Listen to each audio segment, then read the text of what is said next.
Hello बच्चों। आज का हमारा टॉपिक है ड्यूल नेचर। ड्यूल मतलब बोथ, दोनों तरह की नेचर। दोनों तरह की नेचर से मतलब है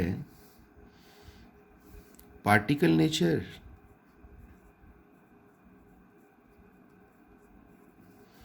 as well as wave nature. Wave nature मतलब अगर किसी भी चीज़ में पार्टिकल नेचर भी हो और वेव नेचर भी हो, दोनों तरह के नेचर वो शो कर रहा हो, तो उसको बोलते हैं कि इसके अंदर ड्यूल नेचर है। अच्छा, पार्टिकल नेचर और वेव नेचर का क्या मतलब? पार्टिकल मतलब जिसका कोई मास हो, कोई स्पेस ऑक्यूपाई कर रखा हो उसने, ठीक है, जैसे पार्टिकल्स होते हैं, मैटर होते हैं जैसे कि।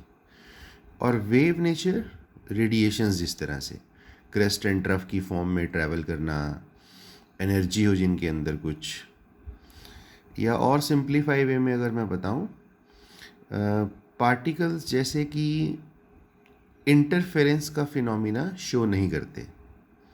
जैसे इंटरफेरेंस का मतलब है एक ही जगह पर कोई चीज़ रखी है, सपोज ये पेन रखा है यहाँ पर, ठीक है, ये पार्टिकल है। तो ऐसा नहीं हो सकता कि मैं एक दूसरा पेन इसी वक्त पर इसी जगह पर रख सकूं, इसको हटाए बिना। मतलब इसी जगह पे मुझे इसी वक्त दूसरा पेन रखना है अगर, तो मुझे इस पेन को हटाकर और फिर उसकी जगह दूसरा पेन रखना पड़ेगा। तो इसका मतलब है पार्टिकल्स इंटरफेरेंस का फिनोमिना शो नहीं करते। लेकिन जो वेव होती हैं, वेव्स आपको पता है इंटरफेरेंस मतलब एक दूसरे में इंटरफेरेंस कर सकती हैं। यानी कि मैं अब इसी जगह पर एक रेडिएशंस डालूँ यहाँ पर, और उसी जगह पर दूसरा रेडिएशन डालूँ यहाँ पर, तीसरा डालूँ, फोर्थ डालूँ, कितनी मर्जी डालते रहूँ, तो ऐसा नहीं है कि मुझे एक रेडिएशन को हटाना पड़ेगा फिर दूसरी रेडिएशन आएगी वहाँ पर। नो, ठीक है ना। तो इंटरफेरेंस मतलब एक ही जगह पर रेडिएशंस जो हैं, वो वेव्स जो हैं, वो प्रेजेंट हो सकती हैं एक से ज़्यादा, लेकिन पार्टिकल एक हटाए बिना दूसरा पार्टिकल हम नहीं रखेंगे। तो इस तरह से पार्टिकल और वेव मतलब समझ में आ गया होगा आपको। तो लेकिन अगर किसी सब्सटेंस में पार्टिकल नेचर भी हो और वेव नेचर भी हो, तो उसे बोलेंगे कि इसके अंदर ड्यूल नेचर है। ये जो कॉन्सेप्ट था, सबसे पहले आइंस्टीन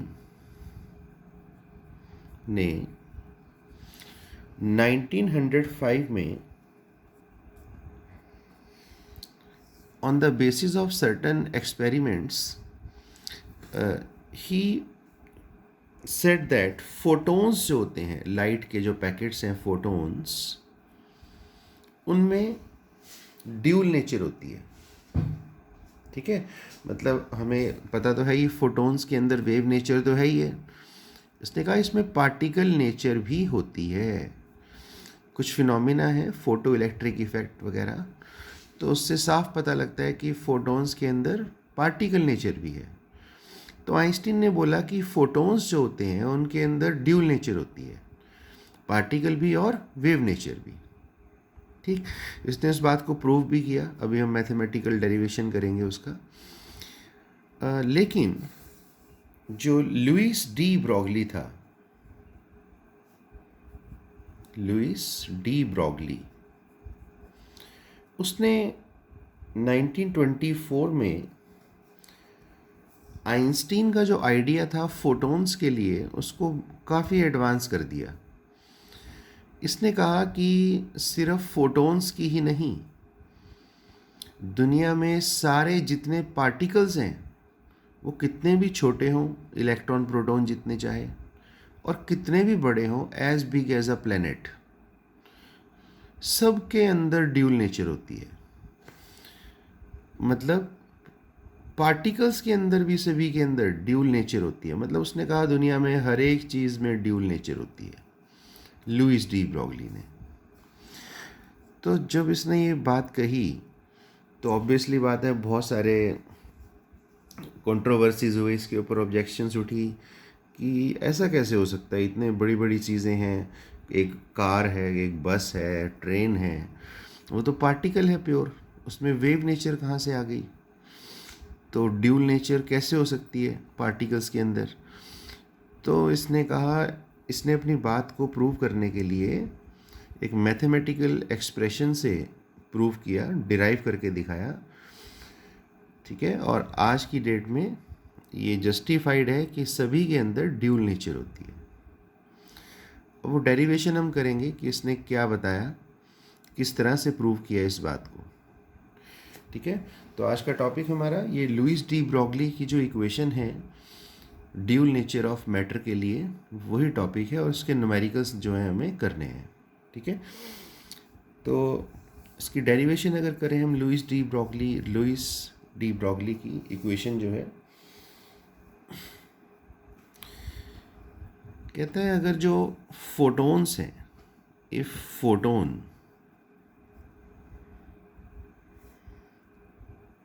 बिहेव एज वेव, अगर जो फोटोन्स हैं वो वेव की तरह बिहेव करें, देन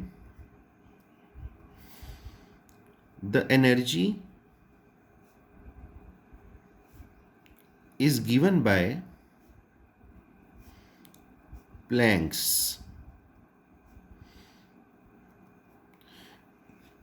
ध्यान करो, प्लैंक्स क्वांटम थ्योरी, जिसने कहा था कि जो एनर्जी है फोटॉन्स की, पैकेट्स की, वो कैसे निकलती है। तो क्या फॉर्मूला दिया था उसने फोटॉन्स की एनर्जी का? E is equal to h nu. Equation 1 कर देते हैं इसको, h is the Planck's constant and nu is the frequency. तो अगर फोटोन वेव की तरह बिहेव करता है तो प्लैंक्स क्वांटम थ्योरी से हम उसकी एनर्जी निकाल सकते हैं फोटोन की, जो हम डिराइव भी करी थी हमने और न्यूमेरिकल्स भी किए थे जिसके। फिर वो कहता है अगर if photon behave as particle, अगर वो पार्टिकल की तरह बिहेव करे, then the energy is given by Einstein relation, जो मास एनर्जी रिलेशन होता है, is equal to m c square. M is the mass of photon. देखो मास किसका होता है? पार्टिकल का होता है। तो अगर फोटोन पार्टिकल की तरह बिहेव कर रहा है, उसका कुछ मास है, तो हम उसकी एनर्जी आइंस्टीन रिलेशन से निकाल सकते हैं, इक्वेशन 2। तो अगर वो ड्यूल नेचर शो करता है, ठीक है, तो फ्रॉम 1 एंड 2 को हम कंबाइन कर देंगे। फ्रॉम 1 एंड 2, फर्स्ट और सेकंड इक्वेशन में लेफ्ट हैंड साइड एनर्जी है इक्वल, तो राइट हैंड साइड भी h nu is equal to m c square equal हो जाएंगी, ठीक है। नाउ फ्रीक्वेंसी आपको पता है c by lambda is equal to m c square, तो c से c कैंसिल करते हैं and lambda comes out to be h upon m c. ये रिलेशन आया। Wavelength is equal to Planck's constant upon mass into velocity of photon. तो अगर photon की dual nature है, उसके लिए ये रिलेशन डिराइव हुआ। तो लुईस डी ब्रॉगली ने बोला कि यही सेम रिलेशन हर पार्टिकल पर भी एप्लीकेबल होगा। So Louis de Broglie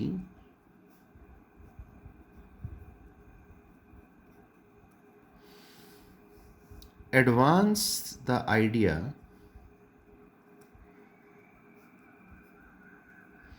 that this relation is also applicable to all material particles,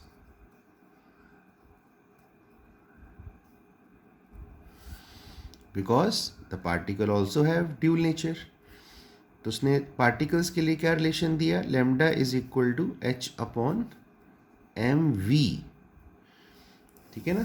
तो जो वेव्स होती हैं, फोटोन्स होते हैं, उनकी वेलोसिटी को सी से दिखाते हैं। यही रिलेशन अगर हम लगाएंगे पार्टिकल्स के लिए, तो पार्टिकल्स की वेलोसिटी को वी से दिखाएंगे, ठीक। तो पार्टिकल्स के लिए lambda is equal to H upon M we.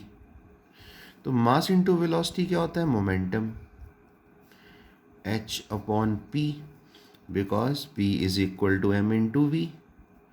Momentum आ गया ये हमारा, ये। अब एच आपको पता है प्लैंक्स कांस्टेंट है, तो यानी कि wavelength inversely proportional to momentum. इस रिलेशन से हमें साफ क्लियर हो रहा है। अब आप एक ही बात बताओ, वेवलेंथ जो है वो किसका करेक्टर है, वेव का, ठीक है ना। और जो मोमेंटम है वो किसका होता है, जिसका कुछ मास हो, मतलब पार्टिकल का। इसका मतलब इस रिलेशन से क्या हमें पता लग रहा है कि wave nature inversely proportional to particle nature.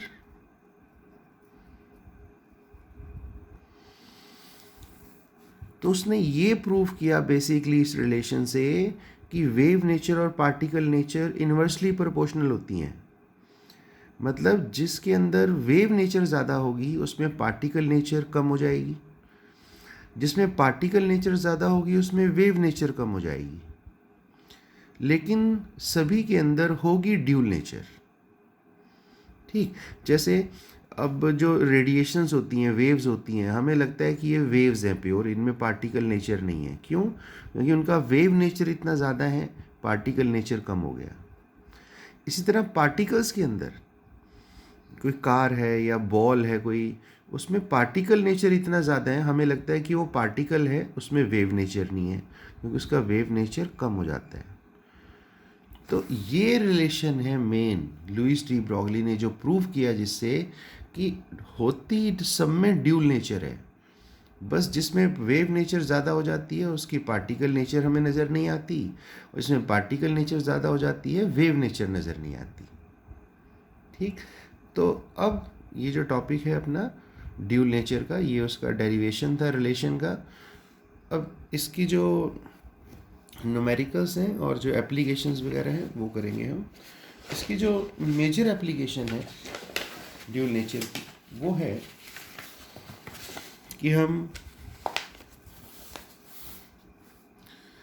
जो एप्लीकेशन के अंदर जो one of the major application है इसकी,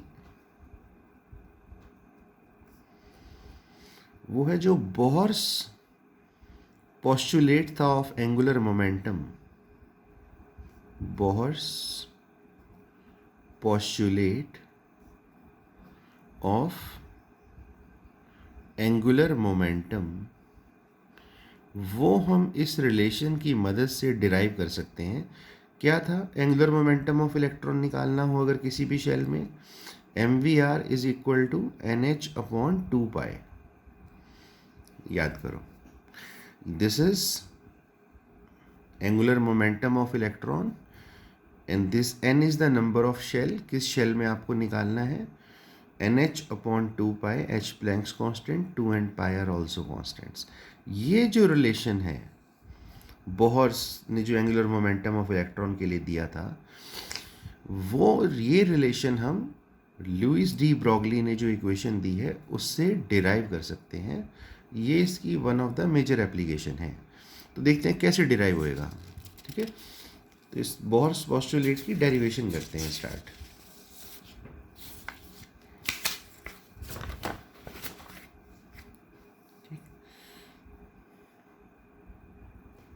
देखिए, अकॉर्डिंग टू बोहर, जो इलेक्ट्रॉन हैं वो सर्कुलर ऑर्बिट्स में मूव करते हैं, जिन्हें शेल्स बोलते हैं। Electron revolves in fixed circular path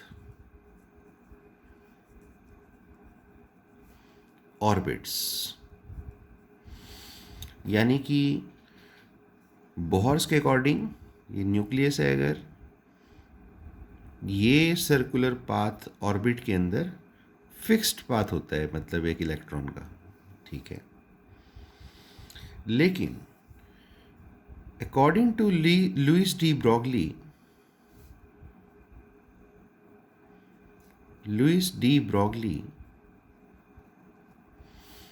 electron has dual nature,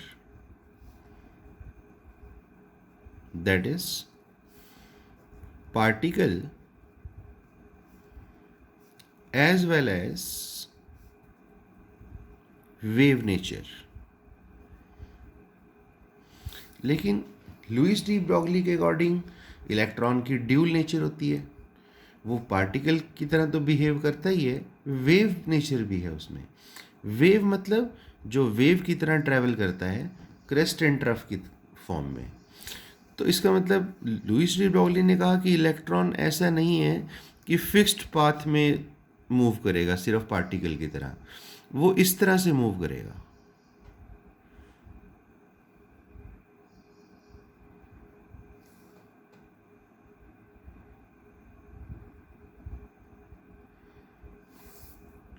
crest and trough की फॉर्म में, crest trough crest trough crest trough, this is how, इस तरह से,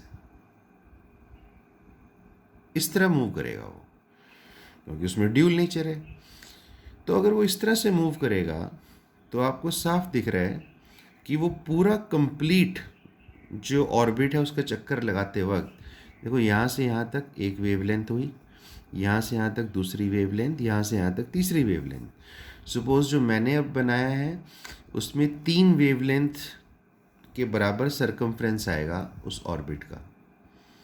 इसका मतलब एक पूरा कंप्लीट रिवोल्यूशन अगर हम करें उस ऑर्बिट का, मतलब जो सरकमफ्रेंस होगा उस ऑर्बिट का, वो n वेवलेंथ्स के इक्वल आएगा, जितनी भी वो वेव्स इलेक्ट्रॉन बनाएगा। जैसे इस बार वो 3 वेवलेंथ्स के इक्वल आ रहा है, 1 2 3, ठीक। इसका मतलब सरकमफ्रेंस जो होगा ऑर्बिट का, circumference of orbit is equal to n wavelengths के इक्वल आएगा वो। ये कौन सी वेवलेंथ्स है? इलेक्ट्रॉनिक वेव की, जो इलेक्ट्रॉन वेव्स बना रहा है उस ऑर्बिट में मूव करते वक्त, कितनी वेव्स बनाएगा, कितनी वेवलेंथ होंगी पूरे कंप्लीट एक रिवॉल्यूशन में, उतनी वेवलेंथ्स के इक्वल सरकमफ्रेंस ऑफ ऑर्बिट आएगा। n here is the number of waves, ठीक है। और वैसे हमेशा इस बात को याद रखना, जो शेल का नंबर होता है, ऑर्बिट का नंबर होता है, उसमें उतनी ही इलेक्ट्रॉनिक वेव्स बनती हैं। मतलब अगर ये 3 वेव्स बन रही हैं इसमें, इसका मतलब 3rd शेल है ये। 4th शेल होती तो 4 वेव्स बनती। ये याद रखना है इस बात को, यानी कि जो नंबर ऑफ शेल होगा उसमें उतनी इलेक्ट्रॉनिक वेव्स बनती हैं। तो फिलहाल इसका मतलब circumference of orbit n wavelengths के इक्वल होगा जो इलेक्ट्रॉनिक वेव्स हैं उनकी। सरकमफ्रेंस ऑफ ऑर्बिट क्या होता है? 2πr is equal to n wavelengths के इक्वल होगा। इक्वेशन 1 कर देते हैं। According to de Broglie, lambda is equal to h/mv, ये होता है। तो फ्रॉम इक्वेशन 1 में वैल्यू पुट करें वेवलेंथ की, तो क्या आ जाएगा हमारे पास? 2πr is equal to NH/mv, ठीक।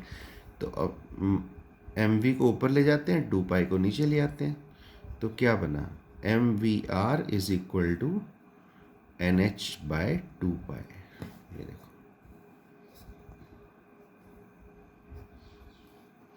हो गया ना डिराइव। बोर्स जो पॉस्टुलेट था of angular momentum of electron निकालने के लिए, ठीक है, दिस इज आउट, ठीक। इसके अलावा एक और रिलेशन हम करते हैं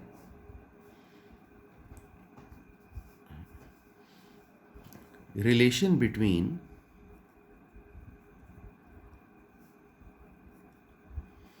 kinetic energy and wavelength। ठीक है, ये भी बड़ा इंपॉर्टेंट रिलेशन, काइनेटिक एनर्जी और वेवलेंथ में क्या रिलेशन है। ठीक है, तो kinetic energy you know it is half M v square. तो यहाँ से v की वैल्यू निकालते हैं, v square is equal to 2 into kinetic energy upon m।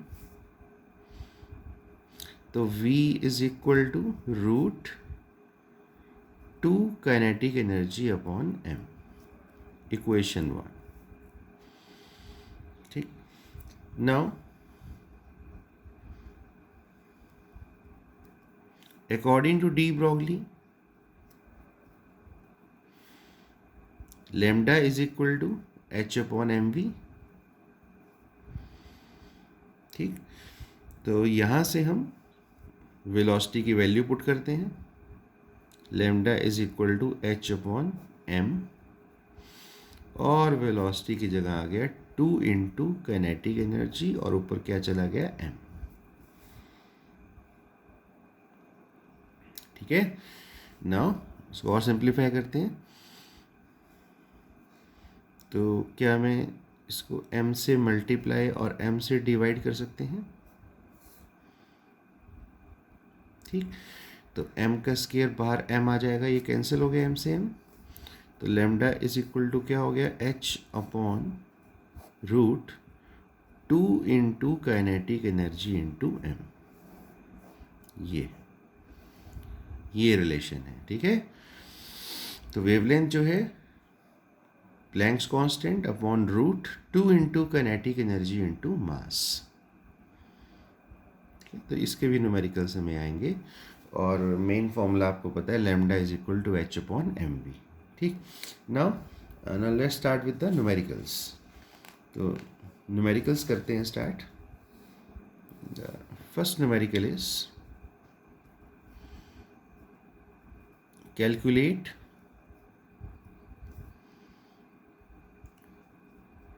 Mass of photon. जो फोटोन है उसका मास निकालना है, हैविंग वेवलेंथ 6625 एंगस्ट्रॉम। ठीक है, जिसकी वेवलेंथ 6625 एंगस्ट्रॉम है, उसका मास निकालना है हमें फोटोन का। तो अब हमें पता है सॉल्यूशन में lambda is equal to h upon M V. तो m is equal to h upon lambda V. तो mass is equal to Planck's constant 6.625 10 rays to the power -34 upon wavelength 6625 angstrom में है, मीटर में होनी चाहिए, 10⁻10।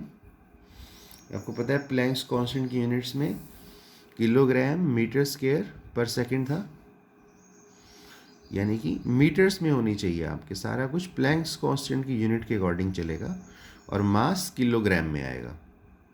ठीक है, और वेलोसिटी मीटर पर सेकंड में होनी चाहिए। तो फोटोन की वेलोसिटी तो आपको मालूम है फिक्स होती है, इलेक्ट्रोमैग्नेटिक रेडिएशंस की velocity 3 into 10 rays to the power 8 metres per second. Clear है, तो ये पॉइंट को एडजस्ट करते हैं, इंटू 10 की पावर -3, 6625 कैंसिल। ठीक है, तो इट्स वेरी इजी, 10⁻²। तो यहाँ से मास आ गया आपका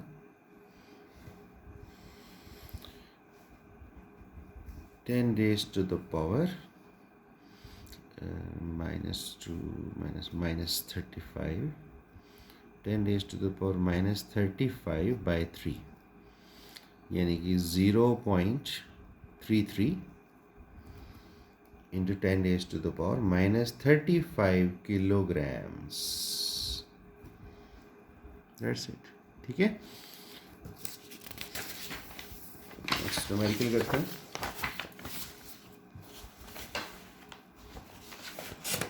स्टार्ट.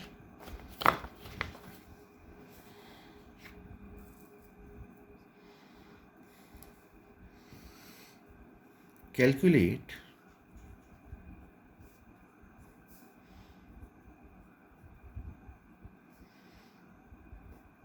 de Broglie wavelength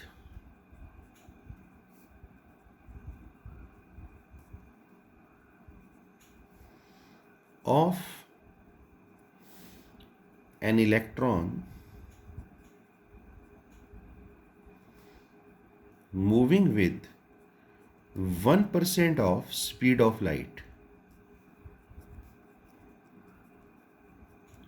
ठीक है, इस तरह से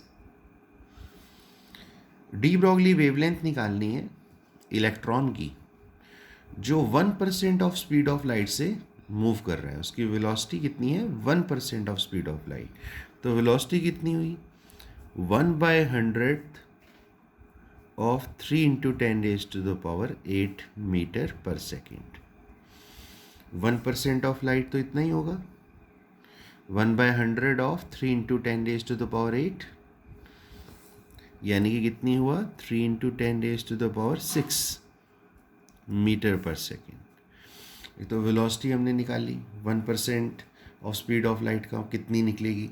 तो 3 into 10 पावर 6 वेलोसिटी हमारी निकल गई. अब वेवलेंथ निकालनी है तो lambda is equal to h/mv. तो lambda is equal to 6.625 10⁻³ upon mass of electron kilogram में होना चाहिए, आपको पता है, -31 9.11 10⁻³ एंड इनटू वेलोसिटी कितनी है? 3 into 10 raised to the power 6 metre पर सेकेंड. ठीक है. और वेवलेंथ आपको पता है किसमें आएगी? मीटर्स में. हर चीज़ प्लैंक्स के अकॉर्डिंग चलेगी. ठीक है. और ये मैथमेटिक्स जो है आपने अपने आप करना है, वेरी इजी. ठीक है. 10⁻31 ऊपर चला जाएगा 6. Now the next numerical is what should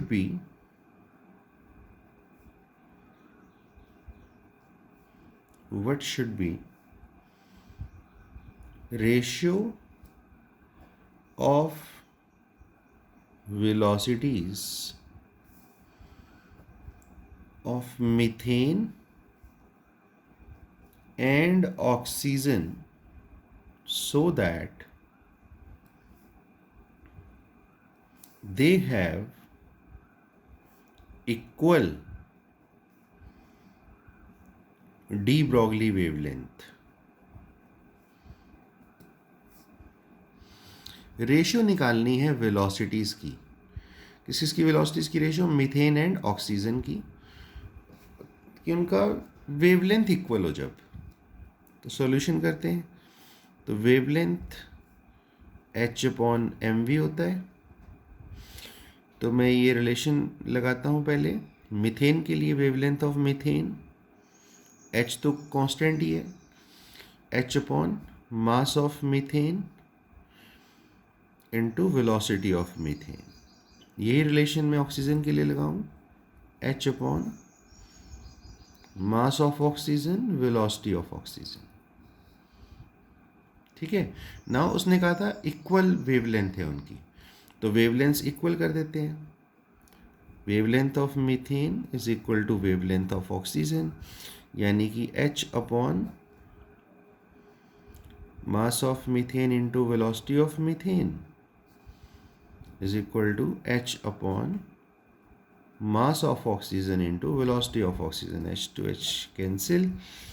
ठीक है. तो रेशियो किसकी निकालनी थी? वेलोसिटीज की. तो क्रॉस मल्टीप्लाई करते हैं. Velocity of methane upon velocity of oxygen, inverse आ जाएगा. Mass of oxygen upon mass of methane. तो mass of oxygen molecular mass 16 2 32, mass of methane 12 and 4 16, 16 to the 2:1। तो ये है इनकी वेलोसिटीज़ की रेशियो। देखो वेरी इजी न्यूमेरिकल्स, अपने आप आंसर आ जाएगा। ठीक है ना। इसी तरह से जैसे एक और न्यूमेरिकल उसने दिया, कहते हैं when would wavelength of electron becomes equal to the wavelength of proton। This is the question।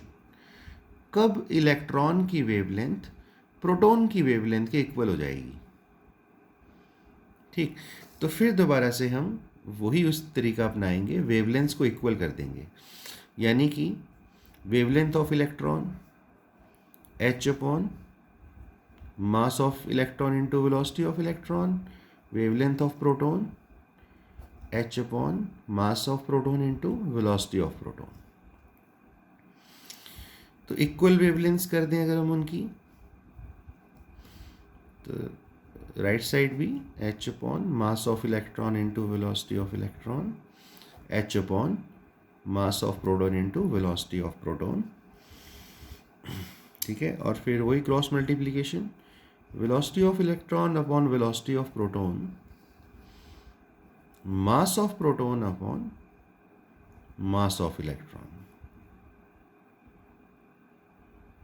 ठीक है, नाउ जो प्रोटॉन का मास होता है ये हमें मालूम होना चाहिए। ठीक है, ये मास ऑफ प्रोटॉन जो होता है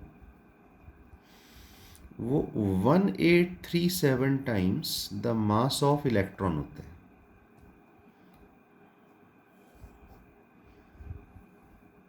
ठीक है, 1837 times the mass of electron होता है, या यूं कह लो mass of electron is 1/1837 of mass of proton.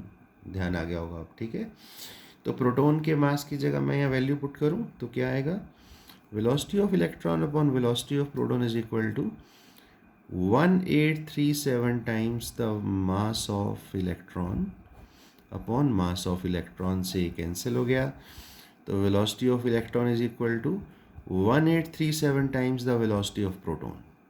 ये तो आंसर अपने आप आ गया। इसका मतलब कब दोनों की वेवलेंथ इक्वल हो जाएगी, इलेक्ट्रॉन और प्रोटॉन की? जब इलेक्ट्रॉन की वेलोसिटी प्रोटॉन की वेलोसिटी से 1837 टाइम्स होगी, then their wavelength would becomes equal. ठीक है, नाउ कौन न्यूमेरिकल करते हैं।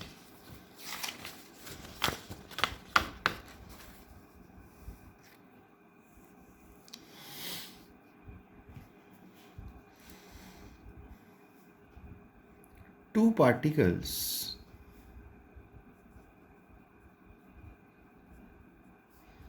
A and B are in motion। दो पार्टिकल्स हैं मूविंग। ठीक है, if wavelength of A is 5 into 10 raised to the power -8 meters,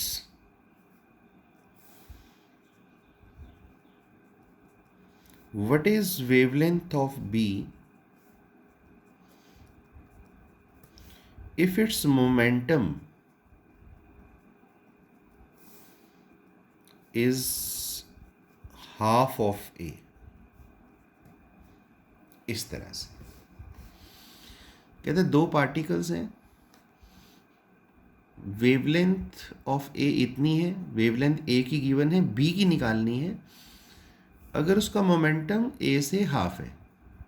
ठीक है, तो मोमेंटम के लिए हम lambda is equal to H upon P था।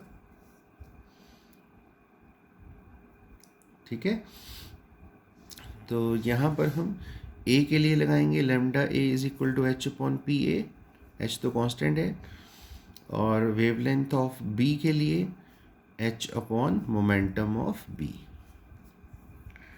ठीक है, तो डिवाइड 1/2। इस तरह के सारे क्वेश्चंस में आप इस तरह से कर सकते हैं। तो lambda A upon lambda B is equal to P B upon P A. H से एच तो कैंसिल ही हो जाएगा, इन्वर्स आएगा, दिख रहा है साफ, ठीक है। तो अकॉर्डिंग टू क्वेश्चन जो है वो क्या है, P B is half of P A. Mention है साफ, if its momentum is half of A, तो बी का मोमेंटम ए से आधा है, पी ए बाय 2 है।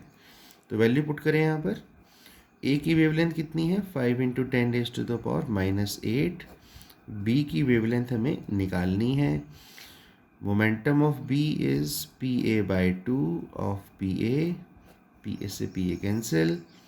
तो lambda B is equal to 5 2 10 × 10⁻⁻8, मतलब 10⁻⁻7 मीटर्स। दैट्स इट, ठीक है ना। I hope it is very very clear to you. Now एक रिलेशन करवाया था अभी आपको काइनेटिक एनर्जी और वेवलेंथ के अंदर, तो उसका भी न्यूमेरिकल करते हैं, very important.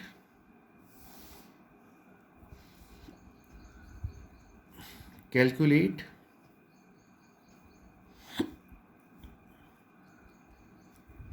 kinetic energy of electron having wavelength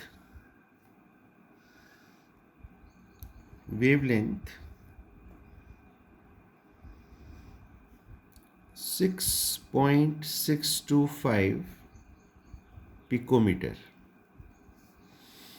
जिसकी वेवलेंथ इलेक्ट्रॉन की 6.625 पिकोमीटर है, ठीक है। तो काइनेटिक एनर्जी हमें उसकी निकालनी है। अब एक तरीका तो है, अगर आपको रिलेशन मालूम नहीं है डायरेक्ट, तो आप क्या कर सकते हो, देखो lambda is equal to H upon M V होता है और काइनेटिक एनर्जी होता है हाफ एम वी स्क्वायर। तो काइनेटिक एनर्जी के लिए मुझे मास ऑफ इलेक्ट्रॉन तो मालूम ही है, वेलोसिटी ऑफ इलेक्ट्रॉन चाहिए। तो क्या वेवलेंथ से मैं वेलोसिटी निकाल लूँ यहाँ से, एच तो कांस्टेंट है, मास ऑफ इलेक्ट्रॉन लग जाएगा यहाँ पर। तो एक तरीका तो ये है कि मैं यहाँ से वेलोसिटी निकाल के यहाँ वैल्यू पुट करके काइनेटिक एनर्जी निकाल लूँ, दिस इज़ ऑल्सो गुड, ठीक है। जो आपको ईजी लगे आप कर सकते हो। या फिर दूसरा तरीका ये है, if I remember the direct relation between wavelength and kinetic energy, H upon 2 × kinetic energy × M, तो वहाँ से भी निकाल सकते हैं हम, ठीक है। जैसे मैं यहाँ से करूँ 2 × काइनेटिक एनर्जी × एम करूँ is equal to H upon lambda, it is 6.625 10⁻⁻34 upon 6.625 10⁻⁻12 metres में होना चाहिए क्योंकि पिकोमीटर में है, ठीक है। तो ये तो कैंसिल ही हो जाएगा, तो 10⁻⁻22 आएगा इधर, 2 × काइनेटिक एनर्जी × एम, ठीक है। तो स्केलिंग बोथ साइड्स, तो आ जाएगा 2 × kinetic energy × M is equal to 10⁻⁻44, और यहाँ से काइनेटिक एनर्जी आ जाएगी 10⁻⁻44 upon 2 to mass of electron 9.11 10⁻⁻31, this is how, ठीक है ना। तो दोनों तरीके यूज़ कर सकते हो, विच एवर आपको जो भी इजी लगे वो आप मेथड यूज़ कर सकते हो। रिमेंबर वन थिंग, न्यूमेरिकल्स आपने ज़्यादा से ज़्यादा करने हैं, फिजिकल केमिस्ट्री का मतलब है न्यूमेरिकल्स, ठीक है। तो टॉपिक इज़ क्लियर टू, और जो भी डाउट होता है आप मुझे अपने पर्सनल व्हाट्सएप पे भेजकर पूछ सकते हैं उसको, ठीक है बच्चों। Thank you very much.